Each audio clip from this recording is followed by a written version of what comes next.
he's throwing a bunch of picks in it, edited words in it. But good morning, everybody. Yeah, welcome back to our Friday installment of the Two Dum Yinzers.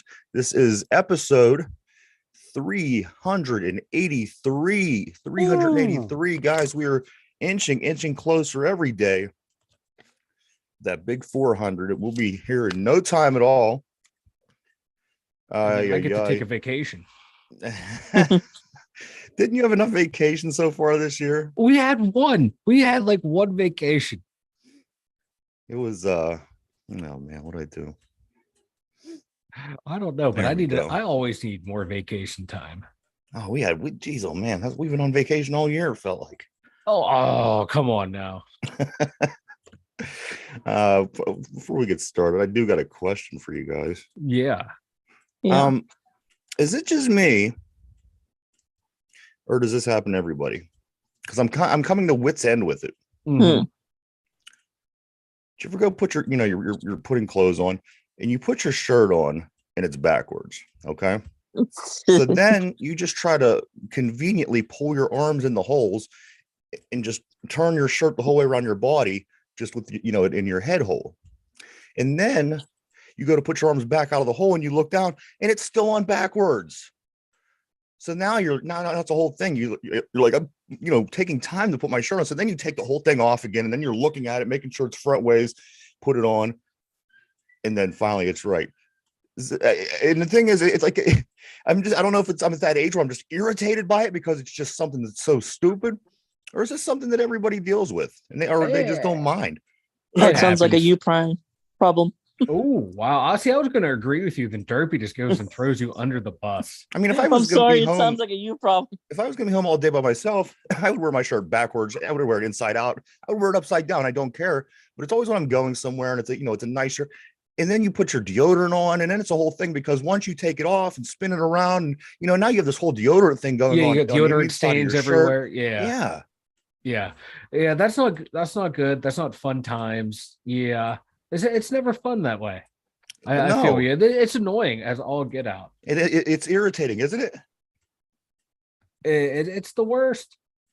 All right. Well, I'm glad that you see eye to eye on this, because I thought, maybe just my age and things that used to never, ever bug me. Now they are things that irritate me. And I could definitely chalk this up as one. But you know what? Now that I think back upon it, I think to myself, I was never really a big fan of this whole situation. Because as I said, it turns into a situation. You just want to do it the easiest, quickest way. As I said, just pull your arms in, go.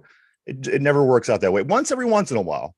But now with these shirts that don't have the real tag in the back, they have the fake tags. That makes it even more difficult. Yeah. So now you don't know where it is. Right. And especially if you've been wearing a shirt for a while and that tag is worn, then it's a whole thing. Now you're looking at it like, I'm just trying to put a shirt on. Trying to put it. Oh, we're gonna have to send you to like some. This sounds like it happens to you a lot. We're gonna have to send you to like a training remedial, like a training camp for adults. An adulting camp. I need this. Occupational therapy. Be like you and the little 5-year-olds. I need to be put in a dorm where doctors and pharmacists and the people from all over the world come. But hey, guys, we had a little football last. Anybody, Mike, I know you sleep, and Derby, you're closer, but they didn't play the Browns game, excuse me, on the NFL Network last night. While the Browns and Eagles game was on here, they played the Saints and Chiefs game for the duration of the time of the Eagles-Browns game. And then probably a better game. And then when it was over, but I've already seen it. And then when it was over, they replayed the Browns-Eagles game afterwards, immediately afterwards. Yeah. So I love the ending. I'm reading up on it. I'm thinking, and people are saying, well, maybe you're in a blacked out. Well, if I'm in a blacked out area, why would they put it on right after? And two, why would I be in a blacked out area? And for three, it's NFL Network. That's what they played on. And I have NFL Network. Yeah, it should have been broadcast in the area. I don't know why that is a little asinine that it was not played. It's the only game on. You think they would have played it right away? I could understand. I don't know why it would be blacked out in the Pittsburgh market. We always get like the Browns games. Yeah. Because when the Steelers aren't on, that's who we get. We get the Browns game. And I get And- online and I'm looking at, everybody's posts and everything. I thought somebody's got to say, hey, what's going on with the game? Why is the wrong game on? Nobody, nothing. I go over to Trucks' live show, nothing. He's just going on like he's watching it right off the TV. I don't understand. I think I'm the only television in the free world. It was just you. And they played a rerun while there was an actual live game going on. You know what? And that's par for the course for the studio. That's what happens at the studio. Yeah. What can go wrong will happen at the studio. So this is two Dum Yinzers. Yes. I'm not shocked. Yeah. Me neither. Well, camp's over. Camp's over. Camp is over. Mike Tomlin yesterday at his conference made the call and said Pickett and the first team will see more than one series. He says we'll play it by ear. Also, the other players that you are going to see tomorrow are these: Cam Hayward, TJ Watt, Minka Fitzpatrick, Patrick Peterson, Joey Porter Jr., Keon O'Neal, KZ, and Benton. Everybody is going to be playing. And it seems like, not a significant amount of time in a sense that, could be all game, but he said it's going to be a significant amount of time and he's going to be going up. They're going to be going up against the Bills and their starting team with Josh Allen and company. Mm-hmm. So if you're going to watch a game, this is one to watch. Yeah. Cause what the Bills are going to play at least a quarter, maybe quarter and a half. Yeah. And Tomlin, like you said, he said they're going to play, and I think I read too. Like he also said, "I'm not going to tell you how much because I don't want to lie." He's like, "I don't know. We're going to play." Like you said, I think you said play it by ear. So it would be nice if both number ones play at least a quarter. I want to see how we fare against them. You're not going to see anything exotic out of anyone's offense or defense. Absolutely not. But base on base called, I kind of want to see. It's getting closer and closer to live action. Because you figure next week starters will get one or two series and boom, they're out, and it's going to be everyone else fighting for roster spots from there. So this is the best chance to see the starters, and hopefully they get in there. Hope we get an interception. Get in, get healthy, and get out. I want to go back to yesterday's game briefly, the one that I didn't see, while the rest of the world got to enjoy it. One thing I did get to see is I got to go back and watch it the second time through when they replayed it. Man, was it funny. This game was funny. And these Browns, they're like in the Steelers in a sense where there's always a weird situation going on when you play the Browns. Mm-hmm. I think twice so far in this preseason, when I first looked at the score, it was 2-0 the Browns so far this season. And that didn't change because then it was 3-2 the Eagles, and then it was 5-3 the Browns. Mm-hmm. What an odd score for football, 5-3. Game goes on. The Browns take a lead. They end up tying at 18. There's no overtime. So here's what happened. The Browns luckily get the ball to finish out the game. They kick a field goal. The guy misses it. The field goal kicker misses it just slightly to the right. So there was a penalty by the Eagles. So now the Browns get another chance. And he totally shanks it the other way. It wasn't bad. It missed about to the right as to the left as much as it missed to the right. It was just barely both sides. 2 in a row. He missed them Cleveland both. sports, everybody. Cleveland sports. Cleveland sports in a nutshell. The Eagles get the ball back. They can't do nothing within the last 2 minutes. The Browns eventually get it back with under a minute left and nothing. Game finishes in an 18-18 tie. Which bodes well for both you guys because you guys both pick the Eagles. So tie goes one way or the other. It doesn't really matter. I was hoping Derpy would have picked Cleveland. That way this game would have been a complete wash. But, hey, it's fine. Yeah. Hey, wait, it was a wash either way. I'm not thinking clearly. I apologize. But no, how the hell, man? That kicker, man. Dude. It's like, come on. You figure you missed it one way. You talk about overcompensating for you know. That's like me when I go golfing. I have this terrible slice, and then when I correct for it, I hit the straightest shot and it goes 4 fairways over. Right. So I felt that kicker's pain. I know how it is when you overcorrect and then you hit it pure and it does not go where you think it's going to go. It's not funny, Derpy.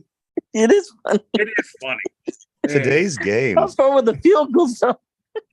There are 2 games tonight. The Panthers at the Giants at 7:00, and then the Bengals at the Falcons at 7:30. As far as the picks go, both of you guys picked both the Panthers and the Falcons, so there's not going to be any land lost or gained tonight. You mean Derpy copied all of my picks? That's all right. That's all right. Because if you win Watch this it, week, then like you you get said, the watch it be advantage. the Colts and the Bears one. That's going to be. I mean, if that's a strategy, that's a strategy. No, you know. But yes, tonight we got those 2 games. Also in the division, Baltimore's DB Marlon Humphrey will be getting foot surgery after an injury he sustained at practice. He's only looking to be out, a little bit over a month, I think they said. So, that's not that big of a loss. 2 games. Yeah. I was just watching why does everybody have the Ravens as one of the top teams? I just seen something on the show that's on here, and they had they said the Ravens have 17% chance of going to being a Super Bowl champion. I don't think they have any chance for one. And here's why. I'm going to tell you why. I honestly believe the league has Lamar Jackson figured out. If I was playing Lamar Jackson, I would rush 3 guys. That's it. All game. I would pull 2 linebackers to spy Jackson all game. I would put 1 behind the defensive end on one side, 1 behind the defensive end on the other side, and I would let them roam and just spy him and have 2 guys to pursue him if he would decide to take off and change the whole game. Here's the thing. You're rushing. Nobody ever gets him when they rush the quarterback. If you rush 5, 6 guys, he'll either break away and have the numbers and get downfield, or you don't see him getting sacked like that.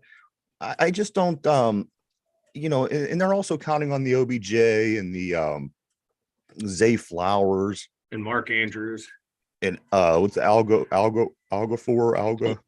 Who? Help me with his name. I don't know. He's a receiver they got. Aguilar?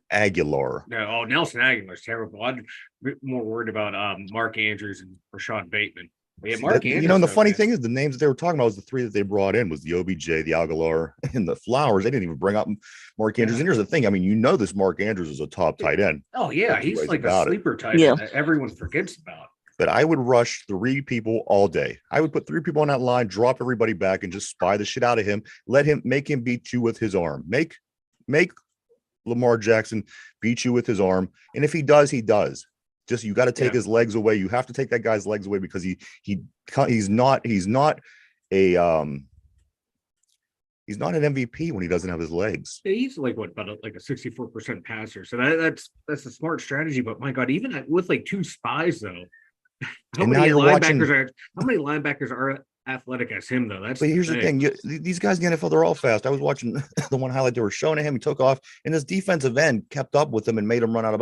The NFL is so much faster than college, and if you place your players right, and you got these 2 linebackers drop. Now you can watch the underneath passes while they're spying the quarterback. I just think the less you rush him, the better you are. You just have to let him play, and you react. You can't let him control the game. Whereas people would always say to get to rattle or get Manning and Brady off the game was to blitz more people. Right. You're going to leave passing lanes, but I'd rather take the chance of pressuring them into bad throws. Absolutely. And it's just a similar strategy because whereas those guys pressure him into bad throws, I think you're going to be better off than trying to pressure the other 2 guys that you named because he's not Tom Brady and he's not Peyton Manning.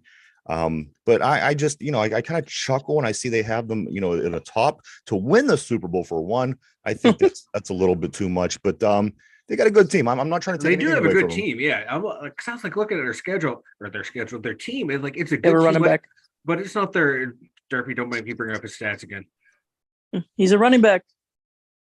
A running back that has 101 touchdowns, 38 interceptions. That's right, a hell of a running. Talk about that was my team's running back. All day, guys. Let's talk about this Ravens team's not the Ravens teams of old, where that defense will just overpower you.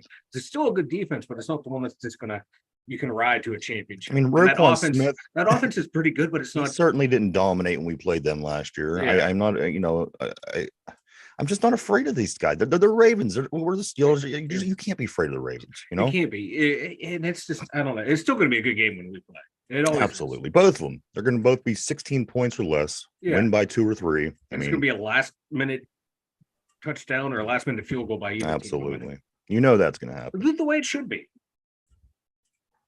One thing I do want to mention, yesterday, and I went back and I'm watching the show, and I mentioned back when we were younger, Mike, how they had 2 bye weeks, and it looked like somebody killed your dog. It looked like you thought, oh my God, 2 bye weeks. So I went back and I looked it up. In 1993 is when it was.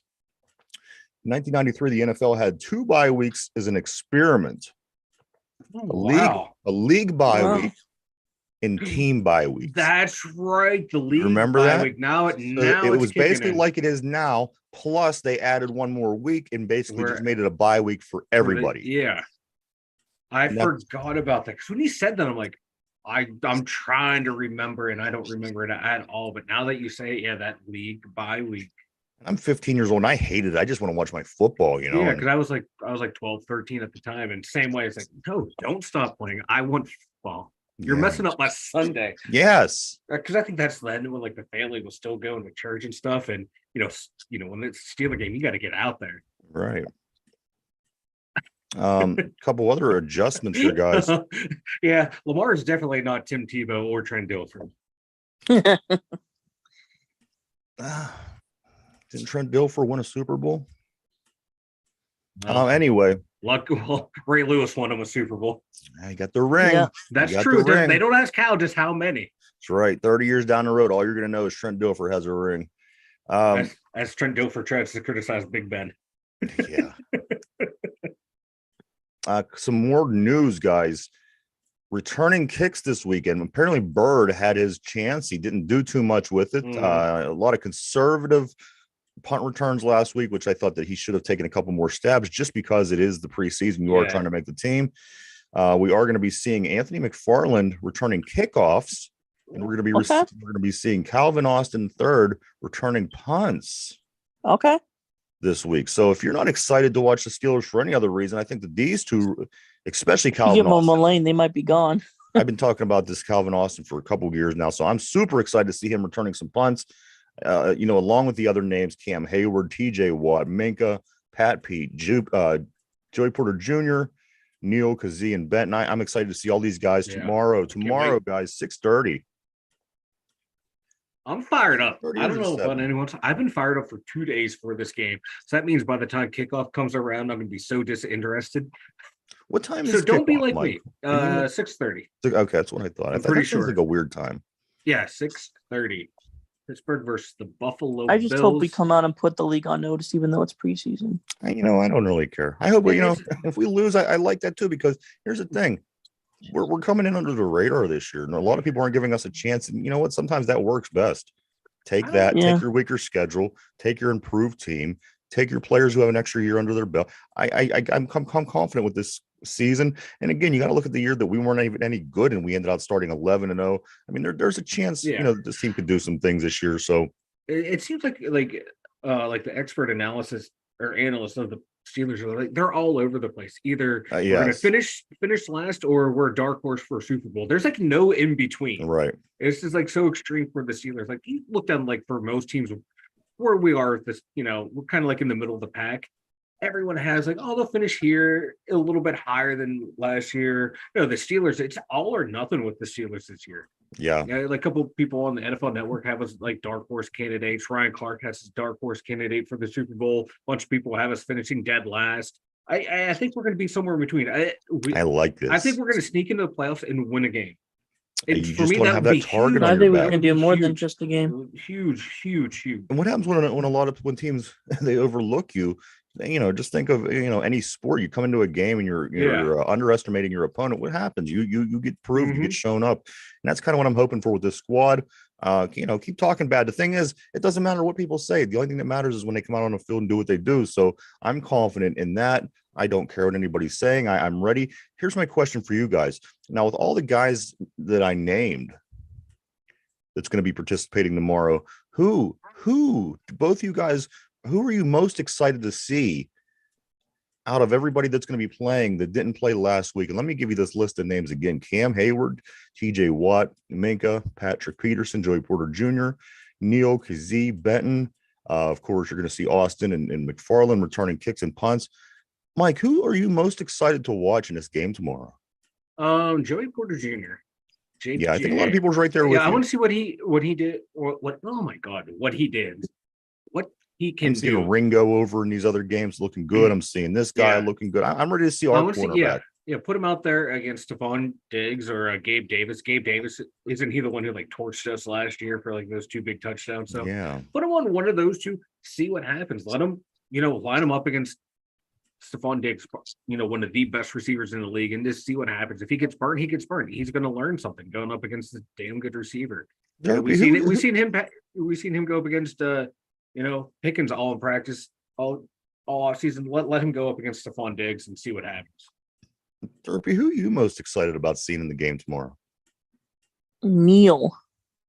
You know what? Me too. I'm curious how they'll use him because he hits big. You think now? Here's one for you. One more. One question. Cam, TJ, Minko, Peterson, Porter Jr., Neil, Kazee, Benton. Any of these guys leave this game tomorrow on the injury list? First of all, F you for even speaking that into existence. And my money will be on TJ Watt. Okay. How about you, Derby? You think any of these guys are going to be leaving on the injury list? TJ Watt. I think it's going to be one of these safeties. I mean, safeties. It is. I don't want to say it. They've both been hurt. They're worrying me. Yes. And Benton had that nagging. He had that injury at the end of last week's game. So. Just put these guys in a bubble and yeah. Negative thoughts. I can't handle your negativity today, Ryan. Yeah. I'm the negative one. Jinx us, Ryan. Yeah. I hope it isn't anybody, but as I said, there's just something about that other safety position that's worrying me. It's worrying me, guys. Real quick, I did see a dark horse mentioned as Minkah Fitzpatrick, dark horse for defensive player of the year. All right. I saw that going on. This wasn't fans on Steeler Twitter. It was like the media. They were talking about Minkah's going to play his game, and someone's like, "I'm excited to see what he can do, and I think he can be a defensive player of the year candidate." And I was like, you know what? He might be. He's that safety that flies under the radar. That's a tough thing to win, man. There's a lot of good guys out there on defense.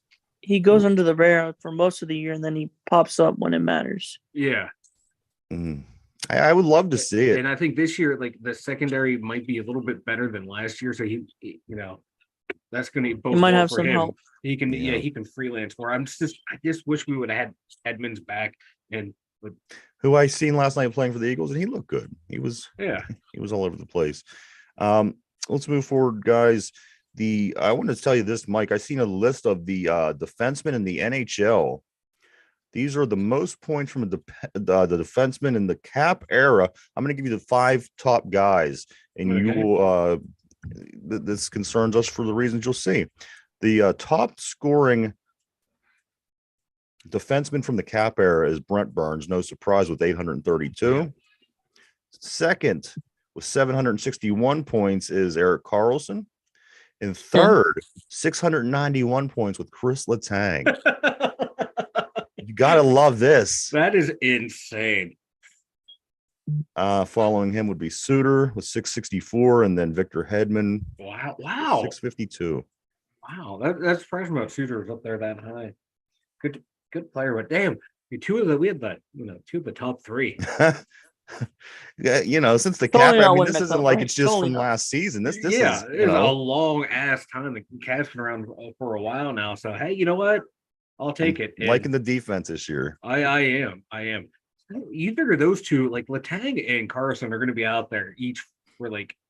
You watch the whole game. There's 60 minutes in the game. There's going to be like 10 to 15 minutes where those two aren't on the ice. Yeah, I'd hate to be that bottom pair in the Pittsburgh. You just be sitting there on the bench like, Coach, can I go in?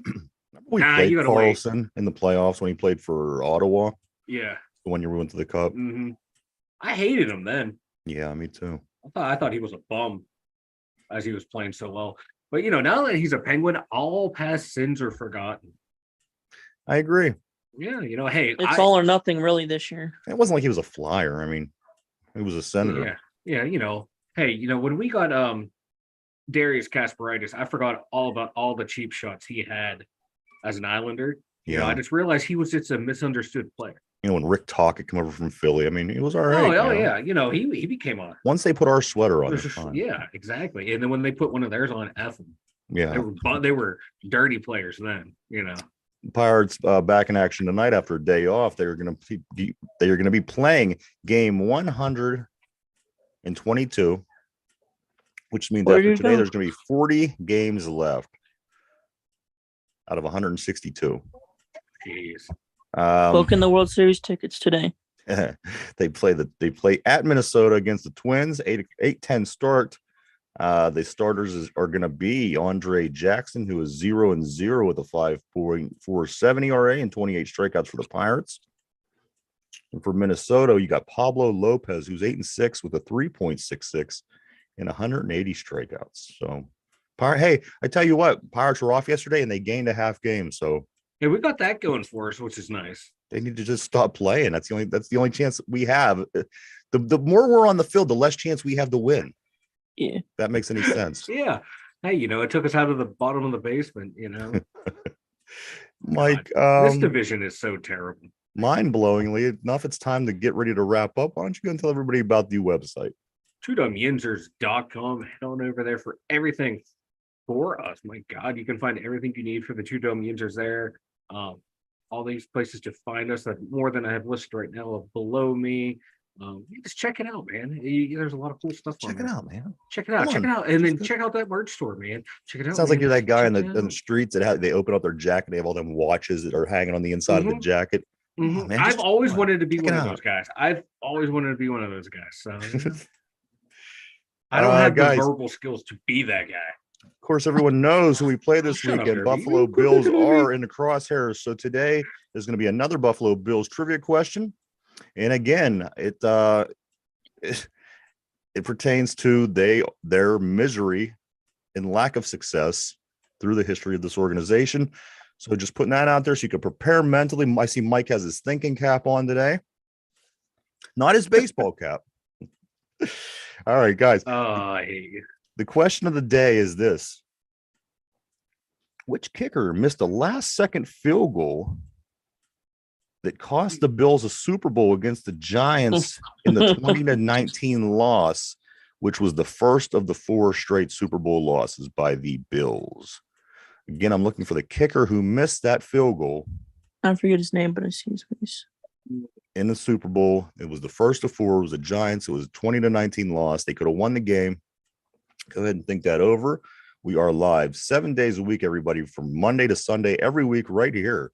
And if you would prefer to listen to the show in podcast form every day, the new show that we do gets uploaded over on Spotify at 8:00 p.m. You can listen to the show in podcast form every day as well as right here.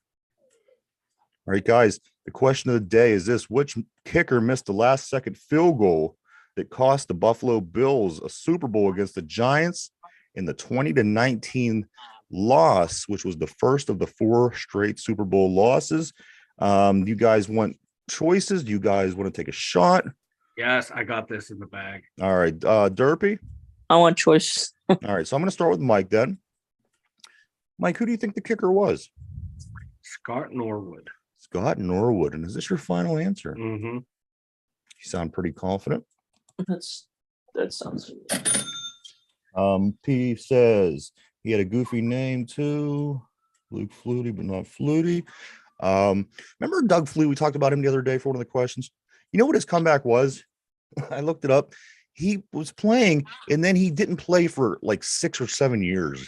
And then he came back in 1998, took over that position. I think Drew Bledsoe might have got hurt. He went to the Canadian football. Yeah, he was doing other things, but it was like this long period of time that he wasn't there. And then he came back, had, semi-success. So that's when he won that comeback player. So that's what that was about. Mike, you said Scott Norwood. Derpy, here are your choices. I'm looking for the kicker that missed that last-second field goal in the 2019 loss to the Giants in the Super Bowl. Mike, I'm going to give you A, the name that Mike had, Scott Norwood. B, Steve Christie. C, Pete Gogolak.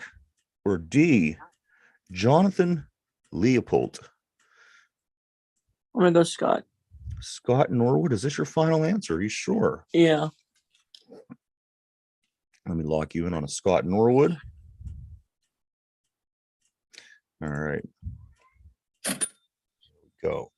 All right, guys, here we are. The kicker that missed that last-second field goal in the first of 4 Buffalo Bills Super Bowl losses, 4 straight, I might add. The guy missed a field goal at the very end of the game, loses the game. Giants win the Super Bowl 20-19. Mike and Derby both said Scott Norwood. Scott Norwood. And the correct answer, of course, is, guys, Scott Norwood. Yes, that is correct. Laces out. I know. Laces out, wrong, Marino. wrong kicker, Ray Finkel. That's right. Yeah, Flutie was running the CFL there. Yeah, he was killing it back in the day. He was he should have stayed. He was there. a story. I think he came out of Boston College, if I'm not mistaken. It was a big thing with this Doug Flutie back in the day. I was never a big Doug Flutie fan. There's just something about him. He was a midget. He was only about 2 feet tall. He gives me bad vibes, you know. He gave you bad vibes. He does. I look at him. I just don't trust him. Yeah. He's probably like a nice guy, but he had Flutie flakes for like those kids that were sick and everything, and all the money went to the kids. I mean, he was a really good guy actually, but for whatever reason, Mike is. There's just something I don't know. I don't trust him. I don't trust him. Nothing personal. I just think there's something about him. I see him. I'm just like shady. All right. He's probably. I just don't. You know how it is. Then you probably meet up. You meet. He's a midget too. He's only like 2 feet tall. Yeah. You know, here's something that gets me. Remember last year in the huddle, watching the Steeler game. I didn't even dawn on me. Kenny is 6'3". Remember how small he looked in the huddle? Yeah, he looks tiny compared to everyone else. I did not. Well, it's because we're used to Ben. Ben was like what 6'4", 260, 240 or whatever. Ben always looked like he was. You know, he was a bigger guy in that huddle. Yeah, like he was like an offense. He was because Ben was built like the offensive lineman. Yeah, it really surprised me. I didn't know that he was 6'3", but we'll take it. You know, let's see what P says. Flutie was just tiny. Yeah, he looked like NFL. He looked like one of those little luchadors, like like Kevin Nash when he was tossing Rey Mysterio around. Yeah. That's what it looks like. You know? Mike, do you have anything before we take off? I got nothing. Just I watch the game on Saturday. What else are you gonna do? Spend time with your family? F that. Watch football. Derpy.